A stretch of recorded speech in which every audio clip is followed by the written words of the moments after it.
and welcome to RedRoseRecovery's very own podcast. I'm Ryan. I'll be having a conversation with my wonderful colleague, Roxy Jones today. We'll be talking about what it was like in addiction, what sort of things we got up to. Nothing too deep. We're going to keep it fairly light-hearted, as much as we can do. And how our lives have changed for the better, hopefully. Roxy. So I'm Roxy. I work for RedRoseRecovery. I am sat with the host Ryan today. So we're going to talk about where our addictions have took us and how our lives have been, and our achievements, but also looking back and just keeping it natural and real, really, aren't we, of how our journeys have been. Yeah, so I hope you all enjoy it, and if you do, don't forget to click on the subscription below and we'll take it away. Roxy, what I really want to start with is, why stop? Why stop what addiction? Yeah, why stop? What was it? What was the turning point? Did you get up one morning and you had just had enough? Was it having kids? What was it for you? Looking like a bag of bones and running around the streets. Being brutally honest, ripping people off, losing all self-control, not self-will and hope, and understanding that, I was affecting everybody around me, I was hurting everybody, I was traumatising people. So, you're running in a shop, you're picking a rail of clothes and you're traumatising everybody in the shop, but you're not seeing that while you're in addiction. So suppose for me, when I woke up one day and I thought I had to change, I looked in the mirror, and I suppose when you lose weight, you don't realise when you're looking in the mirror that you're actually that thin, until you proper look at yourself, you think, whoa, where is she? So that was my turning point of getting clean again, so that would have been the second time round where it's led me into like being 4.5, nearly 4 year clean now. I don't really keep it dated because I don't celebrate getting clean or anything like that. I'm just happy that I am clean. But yeah, I've tied people up at the bottom of the legs with belts, I've run off away from them, I've pickpocketed, I've seen a tenner hanging out of the bag, it's mine. Everything was mine. Just owning it really, and understanding that I was affecting everybody, but also seeing people around me and thinking, I'm like that, I had them trainers, I had that, and it does affect somebody who's in a complex place. But there's been happier times when I've took drugs and I've been buzzing my head off, and and I'm thinking, yeah, this is the best life, to having the worst drugs ever and living on the streets. Yeah, I know, and I think sometimes we almost forget, in particular when you're in recovery, when you're working in the recovery field, that there is elements of enjoyment in it, otherwise we wouldn't have carried it on for as long as we did. But the main thing is, and there was 2 points in there, the ripple effects are massive. I know from my own experience, a psychologist told me once, I don't think you realise the devastation you've caused your family and other people. I think it's become a coping strategy, that you turn everything into a joke and you're like, oh yeah, it wasn't that bad. Because if you actually knew and you meditated on this and you thought about it, you wouldn't do it. Then ripple effects they carry on, like say people in the shop, what it does to your family, your mum's sleepless nights, your dad got a busy in a prison cell. The other point that I thought was really good was looking in the mirror one day and he's a bag of bones. We lose ourselves. I know certain forms of recovery call it the beast. Gabor Mate's got a book, The Realm of the Hungry Ghost, where he just calls it the addict. The addict is rife and you lose yourself. You're not there anymore. So Roxy, Ryan, our values that we brought up with our cultures, the things that we hold dear to us, they're just gone. We just become like a shell. It's just there to consume, and we'll go to any means to get that fixed. Is there any specific stories that you'd like to share with us where you still carry some guilt, or you had to go make an amends for that? Anything that really sticks out? I suppose I carry guilt quite a lot, but I forgive myself over it. I'll be here all week if I venture off and stuff, scowling back walls and all that, climbing up and down things, taking people's bikes, making holes in edges, getting quads. I suppose that's from a young age, so that leads into what you do into an addiction, because you can do it if you master the art of stealing and ripping people off.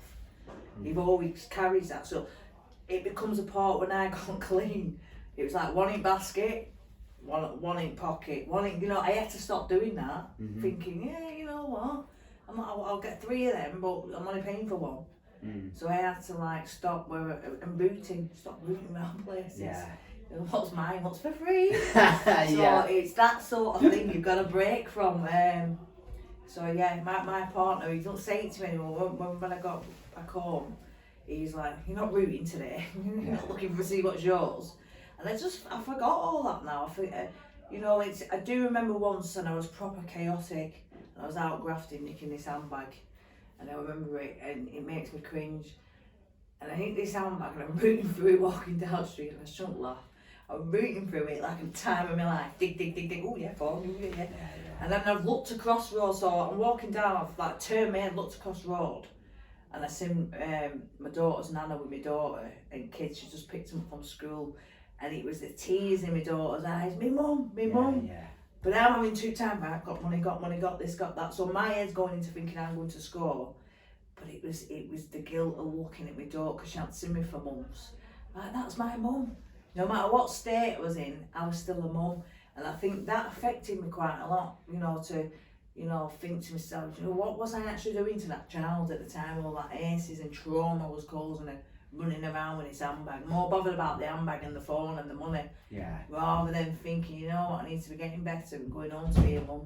So I suppose that took its toll with me, but I still carried on.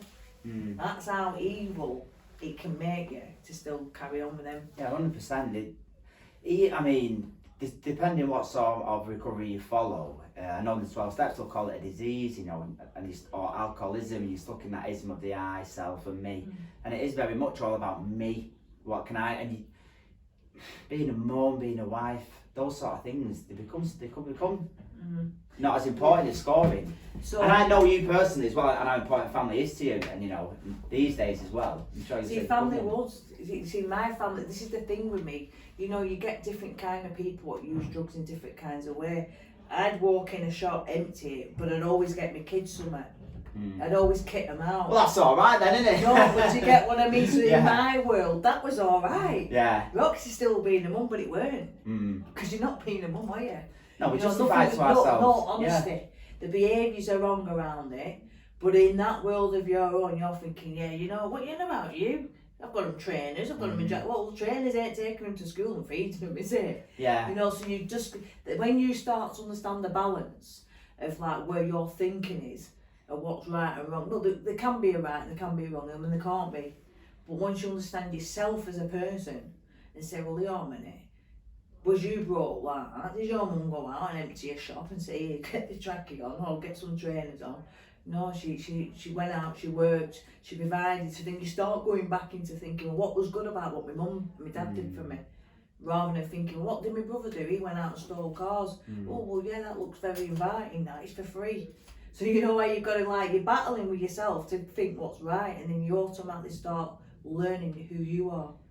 How do you get back? See, in my opinion, I think we all know what's right and right. I think our conscience, if most people listen to the conscience for every decision, it might be something like, I shouldn't have that takeaway today, I might feel guilty. Should I go and meet that girl, I'm seeing somebody, she's got a boyfriend. We go and do it anyway. I think if you listen to your conscience on every decision, a couple of years down the line, people would be flying.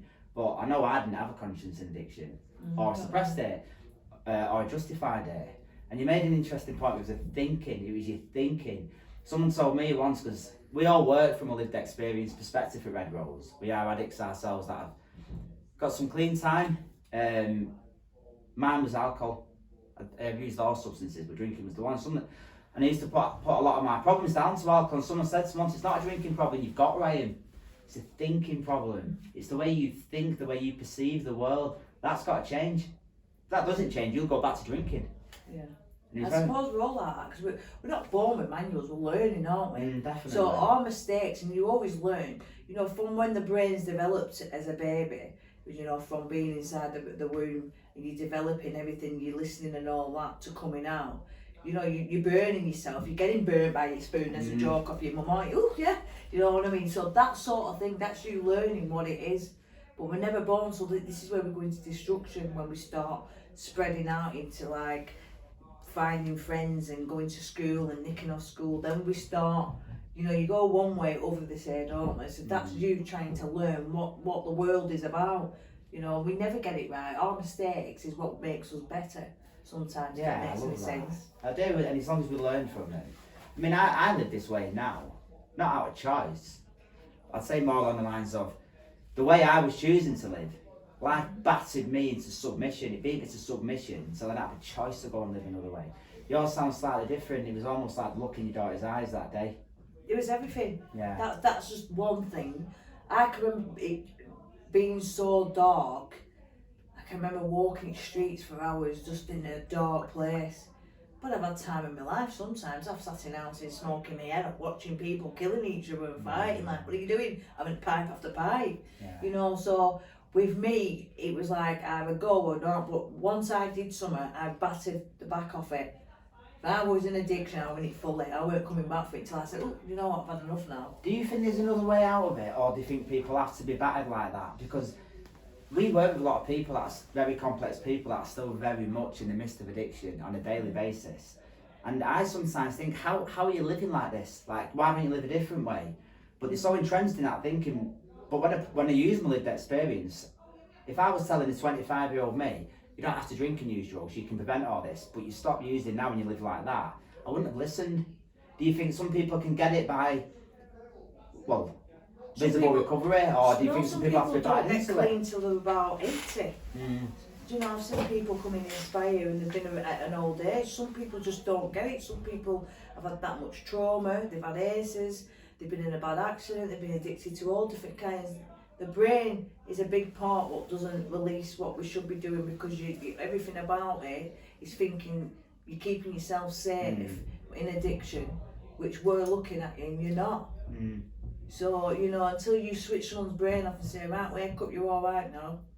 Yeah. You know, you've got to do it. That's a process of getting better. You've got to do it. I think as well, again, only speaking from my own experience, the visible recovery is massive for me. If I see somebody who's sort of been where I'm from, not necessarily my own area, but same sort of estate, same sort of background, same sort of prison, you're further on your journey than me. You're someone I use in particular from working with a female.